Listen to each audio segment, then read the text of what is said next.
England vs India at Lord's is one of those fixtures that rarely fails to deliver.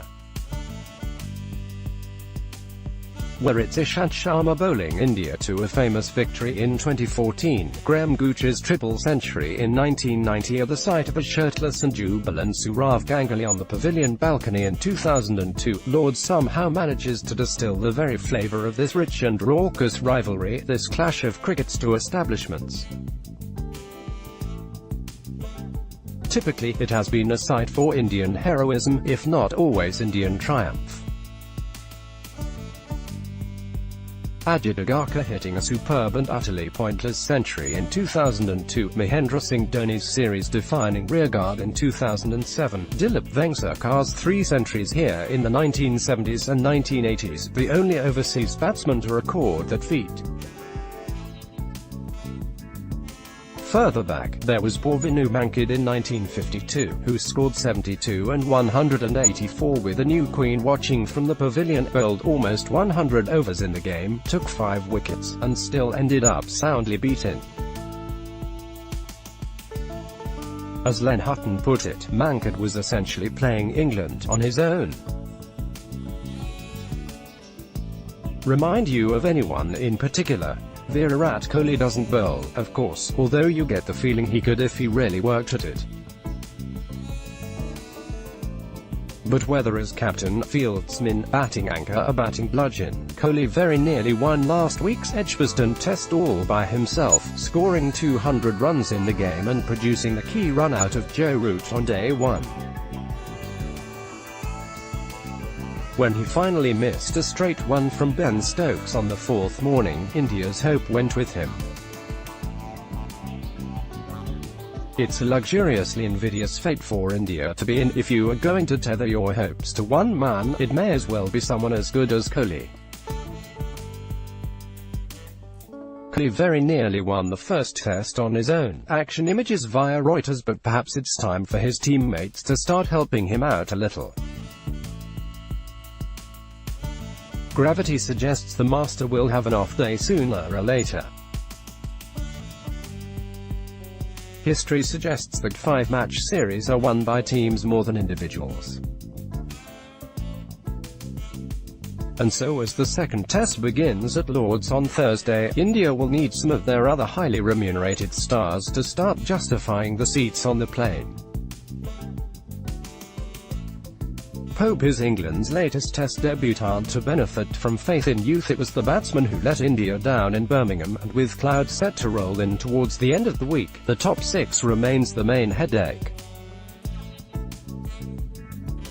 Shikhar Dhawan's compulsion to hit his way out of trouble makes his a prime candidate for sacrifice. Cheteshwar Pujara, out of form but with more experience of English conditions than anyone in the squad, could replace him, with KL Rahul moving up to open with Murali Vijay. Alternatively, 6 specialist batsmen are an option, with all-rounder Hardik Pandya, who bowled just 10 overs at Edgbaston, making way. Equally, India's bowling coach Bharat Aaron described it as a conservative option, and India will be aware that with its quick outfield and true bounce, Lord's is the sort of place where lower-order hitters can prosper. It was Ravindra Jadeja and Bhuvaneshwar Kumar who took the game away from England 4 years ago. Meanwhile, Stuart Broad averages 30 with the bat here, which is more than Sachin Tendulkar, Brian Lara, Jacques Kallis or Ricky Ponting. It's a strange ground. The Indian skipper cannot do it alone. AFP Getty Images. The good news for India is that England have all the same problems at 1-0 up in the series that they did when it was scoreless. An inability to build a platform against the new ball, Joe Root's lack of centuries, dropped catches, a vulnerability to collapses, the potential retirement of 3 all-time greats all at once, and the sort of identity crisis that results when everyone says Test cricket is dying and the board has just decided that 2020 is fine but a little bit too long. Then, of course, there is the ugly undercurrent to this game, seeping past it like a dirty slick. The trial of Ben Stokes in Bristol has given cricket the sort of front-page coverage the media department at the England and Wales Cricket Board could only dream of, and yet even in its early stages it has raised uncomfortable cultural questions for the game, and this team, as a whole. Whatever the verdict in Bristol, Stokes will face his own reckoning from the ECB's disciplinary panel once the trial is over, and at the very least it constitutes an entirely avoidable distraction as England try to protect the narrow series lead. England must cope without Stokes. AFP Getty Images. In the interim, England will need to replace 4 players: Stokes the batsman, Stokes the containing bowler, Stokes the strike bowler and Stokes the fielder. It can't be done, of course, and so the likelihood is that Chris Woakes or Moeen Ali will step in to offer some engine room clout, with the final choice dependent on conditions.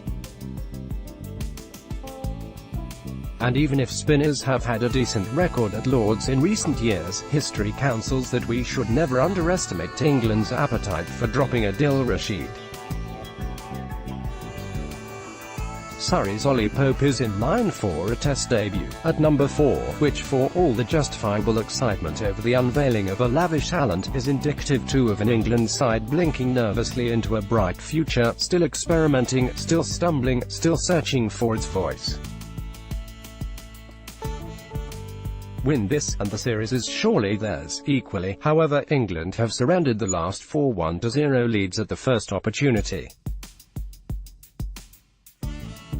That alone is reason enough for India to take heart. A win for the visitors would set this series up deliciously. But it'll take more than Kohli to get them there. Follow The Independent Sport on Instagram here for all of the best images, videos and stories from around the sporting world.